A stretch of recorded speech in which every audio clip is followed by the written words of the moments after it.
এটা কি মাংস? হ্যাঁ, মাংস। আজকে মঙ্গলবার, বজরংবলী মঙ্গলচণ্ডী পুজো, কি করে মাংস হবে? আজকে তো নিরামিষের দিন। এই তো দেখো, আজকে এটা রেঁধেছি পাঁচমিশালি ঘন্ট। পাঁচমিশালি ঘন্ট কেন বলে বলো তো? 5 রকমের সবজি দিয়ে তৈরি হয় এটা। একটা হচ্ছে পুঁই শাক থাকে, কুমড়ো, আলু, পটল আর গাজর। সেই কারণে এটার নাম পাঁচমিশালি ঘন্ট।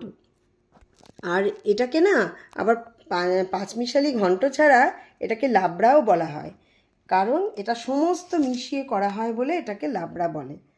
আজকে এইটা আমি রান্না করেছি কালো জিরে আর আদা বাটা আর জিরে বাটা দিয়ে, কারণ আর একটা দুটো লঙ্কা দিয়েছিলাম ফোড়নে।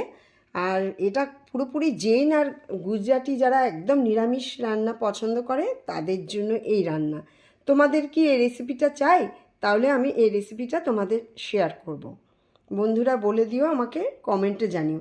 আজকে মঙ্গলবারের জন্য তো এটা রইলই, নিরামিষ তরকারি পাঁচমিশালি ঘন্ট, তাছাড়া আলু ভাজা একদম পেঁয়াজ ছাড়া, আর দই, এই তো একটা ছোট্ট দই নিয়েছি। এটা কত গ্রাম? এটা 250 গ্রাম নাকি? 200 গ্রাম। আচ্ছা, আর এটা হচ্ছে চাটনি। একটু পাতলা করে চাটনিটা আমি বানাই, কারণ মাঝে মাঝে ভালো লাগে একটু পিকে খেতে, সেই কারণে এই চাটনি। ব্যাস হয়ে গেল আজকের